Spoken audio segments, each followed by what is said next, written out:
L'information importante, c'est que le ministère burkinabé des Affaires étrangères a bel et bien écrit une lettre au ministère français des Affaires étrangères. Deuxième paragraphe.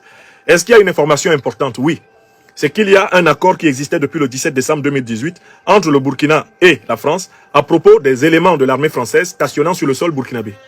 Le troisième paragraphe, quelle information importante il y a? Il y a l'information qu'avant l'accord de 2018, il y avait un accord de 2015 qui était la base de la coopération militaire entre les deux États. Eh bien, maintenant, on passe au quatrième paragraphe. Le quatrième paragraphe cite l'article 16 et le point 3 de l'accord en vigueur, l'accord du 17 décembre 2018, qui dit que chaque partie peut dénoncer. C'est-à-dire qu'il est prévu dans l'accord que chaque partie, la France ou le Burkina, peuvent dénoncer cet accord. Comment la dénonciation se fait-elle? Est-ce qu'elle se fait par coup de téléphone? Est-ce que le président, je ne sais pas, burkinabé, prend son téléphone rouge et appelle son collègue français pour lui dire « je dénonce » ou est-ce que le président français prend son téléphone rouge pour appeler le président burkinabé pour lui dire « je dénonce » Non, ce n'est pas ce qui est prévu dans l'accord. Ce n'est pas une affaire de téléphone. C'est une affaire écrite. Parce qu'il il a dit que la dénonciation se fait par le biais d'une notification écrite. Notification écrite. Ça là, c'est un écrit, n'est-ce pas? Une notification écrite. Donc, il n'y a pas de conversation téléphonique dessus. Si l'une des parties, l'État français, le gouvernement français ou le gouvernement burkinabé écrit la lettre pour dire « je dénonce l'accord », c'est valable. Car la seule manière de dénoncer l'accord, c'est une notification écrite. Et on apprend toujours dans le paragraphe 4 que l'application de la dénonciation doit avoir lieu 1 mois après réception de la notification écrite. Comme la notification écrite a été faite le 18 janvier 2023, c'est-à-dire que le courrier que voici a été envoyé aux autorités françaises, soit à travers l'ambassade, soit directement au ministère des Affaires étrangères français, il s'ensuit que l'entrée en vigueur de la dénonciation, on peut l'imaginer à partir du 18 février 2023, puisqu'il y a un délai d'1 mois qui est prévu dans l'accord. Voilà pourquoi le paragraphe 5 est extrêmement important. Il est écrit en une seule ligne, c'est une seule phrase. Il est écrit en 2 lignes et en une seule phrase. Le paragraphe 5. Il n'est pas ambigu. Il n'y a rien qui mérite d'être clarifié dedans. Il dit ceci. Le gouvernement du Burkina Faso vient par la présente dénoncer et mettre fin dans son entièreté à l'accord ci-dessus évoqué. Donc l'accord qui régissait la présence des soldats français sur le sol burkinabé est dénoncé. Et dès lors qu'il est dénoncé par une notification écrite, conformément à l'article 16, alinéa 3, l'application de cette dénonciation commence 1 mois après la notification. C'est-à-dire à partir du 18 février 2023. Mais je dis, est-ce que c'est clair pour tout le monde? Mes chers amis, vous êtes déjà pratiquement, vous êtes plus de 5000 personnes maintenant en direct. 3120 pratiquement donc, ou 3137 sur YouTube. Et vous êtes 1852 sur... vous êtes 1152 pratiquement. Non, vous êtes 1889 sur Facebook. Donc, on est vraiment ici pratiquement plus de 5000 personnes. Est-ce que c'est clair? Bon, si c'est clair, est-ce que ça doit être clarifié? Je recommence. Si c'est clair, est-ce que ça doit être clarifié? Est-ce qu'il faut d'autres clarifications? Si on se réfère à l'accord et à l'article 16.3, est-ce que ça doit être clarifié? Est-ce que le paragraphe 5 est flou? Je relis. Le gouvernement du Burkina vient par la présente dénoncer et mettre fin dans son entièreté à l'accord ci-dessous évoqué.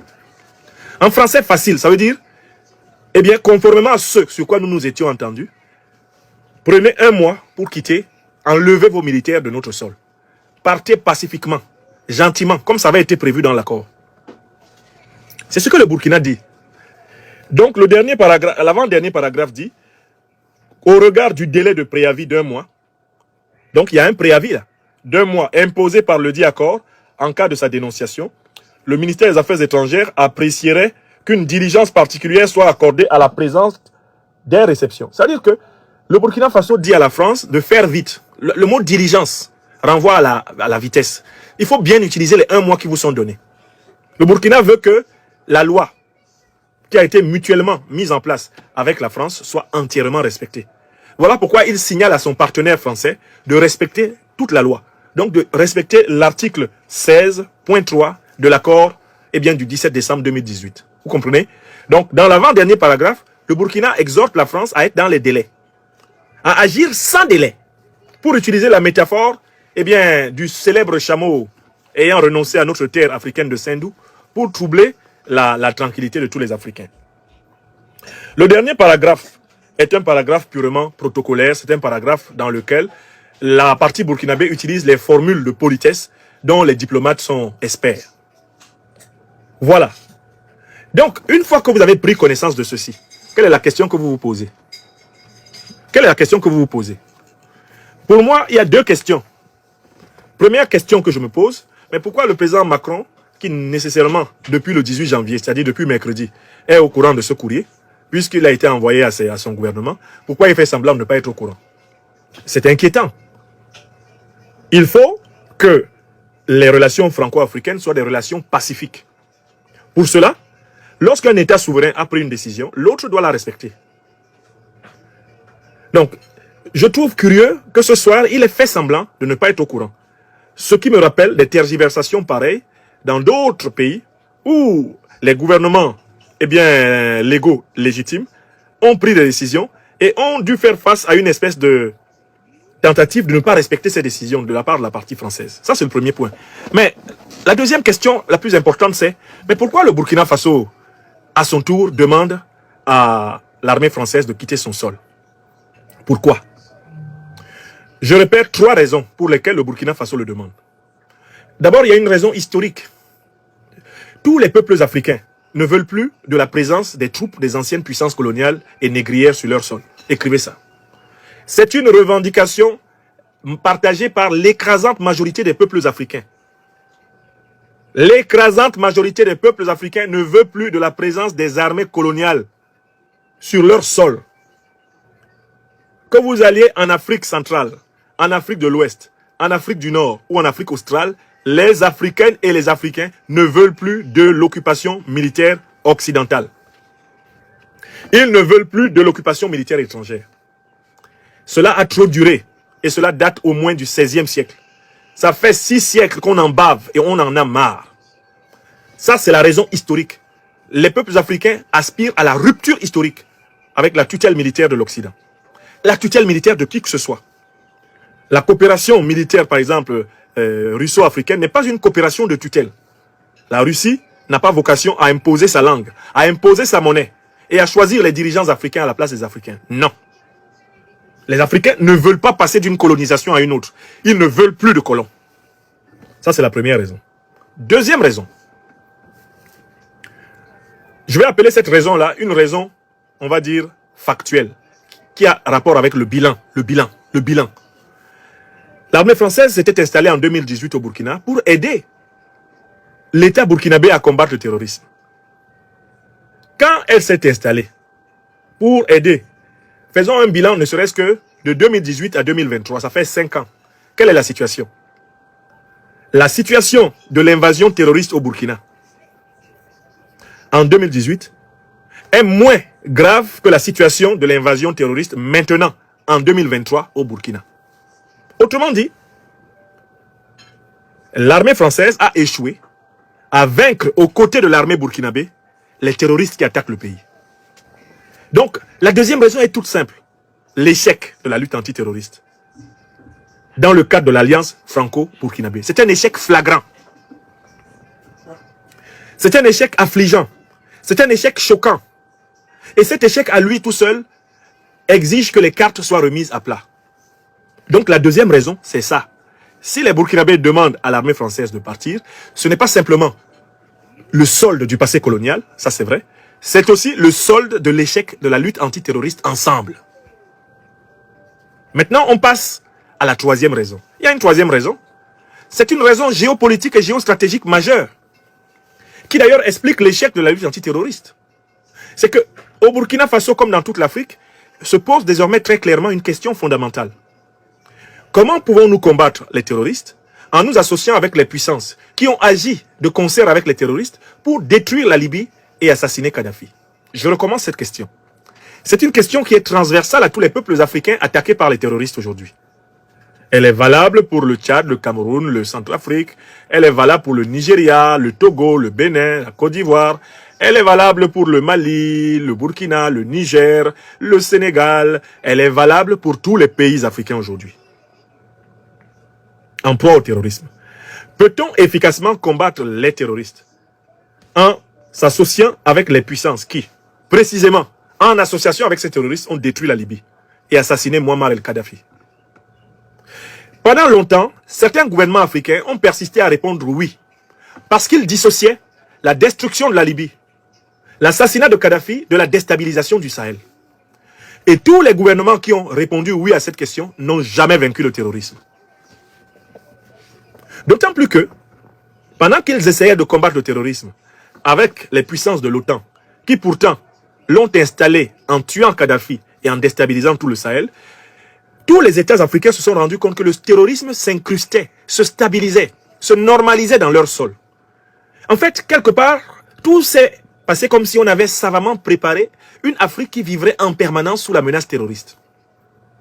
Les gouvernants africains ont constaté que la conditionnalité de l'aide à la lutte antiterroriste revenait souvent dans les négociations commerciales avec les puissances occidentales.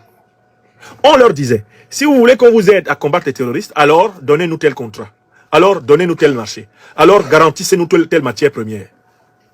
Les Africains ont compris qu'en réalité, la variable terroriste était un moyen de contrainte, un moyen de chantage pour obtenir la soumission économique permanente, la soumission politique permanente, la soumission géopolitique et géostratégique permanente de l'Afrique. Et puis, il y a eu les déclarations des dirigeants occidentaux eux-mêmes, qui ont, en plus de leur pratique, des actes d'association avec les terroristes, qui ont éveillé la conscience critique des Africains.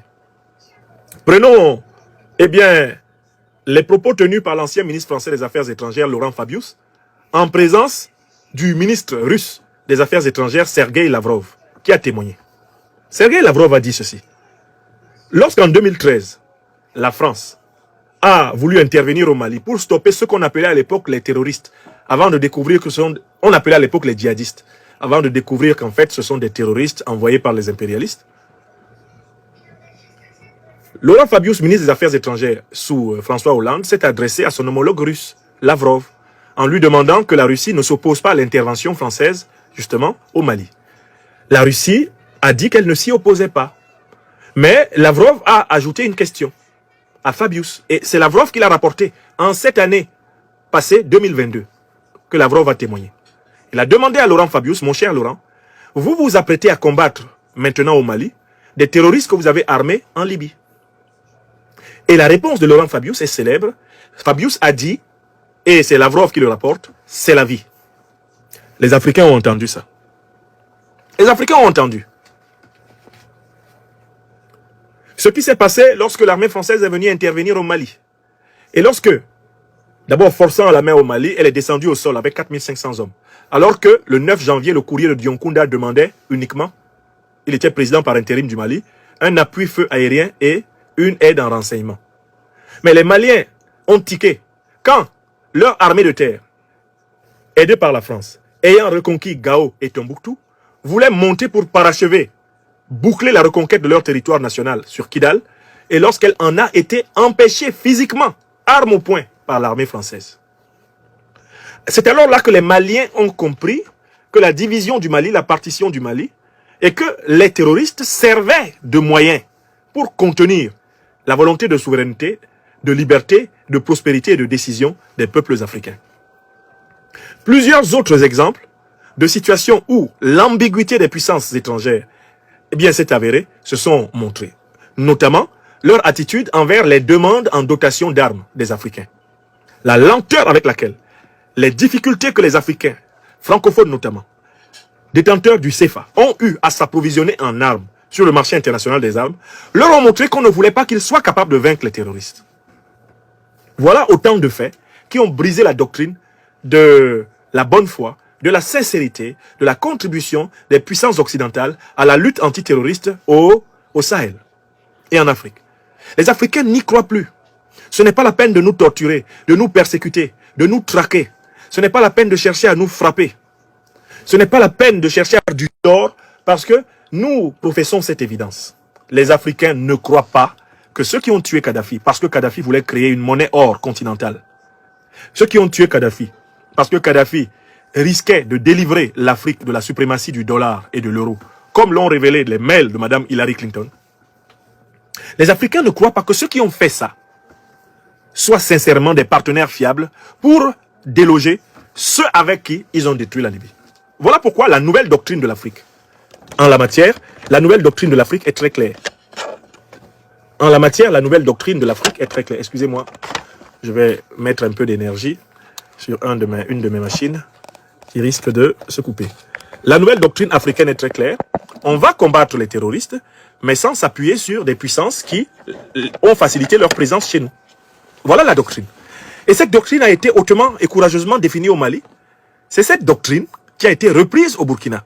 Et c'est elle qui va s'imposer, je le crois, partout. Elle va s'imposer au Niger, que Bazoum le veuille ou non. Elle va s'imposer partout où les Africains sont confrontés au terrorisme. Ils sont obligés de sortir de leur dépendance envers les puissances qui ont détruit la Libye et déstabilisé le Sahel pour construire des alliances souveraines, des alliances qui ne soient pas sous contrôle de ces puissances et bouter les terroristes hors d'Afrique. C'est dans le cadre de ce processus que le Burkina a décidé. Et la décision du Burkina est claire. C'est celle que n'a pas prise Kaboré. C'est celle que n'a pas prise Damiba. Et c'est pour cela qu'ils sont tombés.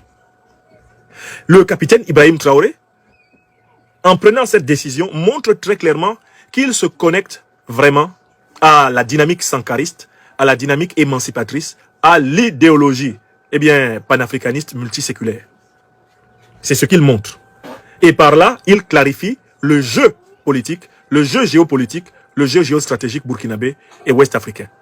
Une alliance forte va donc apparaître entre le Mali et le Burkina Faso dans ces conditions de clarification. Et je vous donne une preuve que cette alliance va être forte.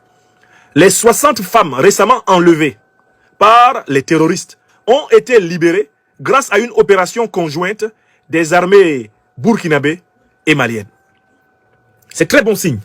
Là où il n'y a plus en réalité de puissance qui, d'une certaine façon, interfère, exploite et essaye de fragiliser les Africains pour les maintenir dans la dépendance à l'aide au développement, dans la dépendance au CFA, dans la dépendance à la tutelle néocoloniale. Partout où ce n'est plus possible, des synergies efficaces entre les Africains apparaissent, comme celle qui a permis la libération des 60 femmes, par le concours avec l'armée burkinabé de l'armée malienne. Nous saluons les deux armées africaines qui maintenant sont en train d'être dans des conditions de pleine coopération mutuelle maximale pour prendre en étau les criminels terroristes financés par l'impérialisme, armés par l'impérialisme, qui sont chargés de déstabiliser l'Afrique pour forcer les gouvernements africains à brader sans cesse leurs richesses naturelles pour les impérialistes. Voilà les raisons. Voilà les choses dites, je l'espère, de la manière la plus claire possible. Et je pense que cela n'a besoin d'aucune clarification. La lettre officielle du Burkina Faso est là. Cette lettre respecte ce que prévoyait l'accord de décembre 2018, l'accord franco-burkinabé. Et le gouvernement burkinabé a appliqué la lettre. Nul besoin dans cette affaire d'appeler le chameau ou de prendre le chameau au téléphone. Maintenant, le téléphone rouge du président du Faso, le capitaine Ibrahim Traoré, n'arrête pas de sonner. Il n'arrête pas de sonner, d'autant plus qu'on avait tenté de le tromper en envoyant il y a une semaine de cela, un certain Oumaro Sissoko Embalo pour le maintenir dans le giron de la fausse solution, de la pseudo-solution. Le président de la CEDEAO était venu en grande pompe à Ouaga et il avait perdu toute une journée au président du Faso à lui raconter des bonimenteries, des fadaises, des propos hallucinants à propos des conditions de la lutte contre le terrorisme. Embalo était remonté dans son avion et était reparti croyant que ses mensonges avaient filtré dans le cerveau des Burkinabés. Heureusement que non. Ils l'ont entendu, mais d'une oreille bien sourde, car ils ont bien compris que sans une stratégie de lutte souveraine contre les terroristes, point de victoire. Donc, le téléphone rouge du président Traoré n'arrête pas de sonner, mais il est occupé à défendre son peuple et il ne décroche pas. Selon les nouvelles qui me parviennent, le monde entier est sur son téléphone. Ça n'arrête pas. Cring, cring, cring, cring. Le président Traoré, lui, il n'est même plus à côté de son téléphone. Il est concentré sur eh bien, son action en faveur de son peuple et il ne prend pas inutilement les gens au téléphone, car pour lui, ce qui est dit est dit. Car pour lui, ce qui est dit est dit. Car pour lui, ce qui est dit est dit.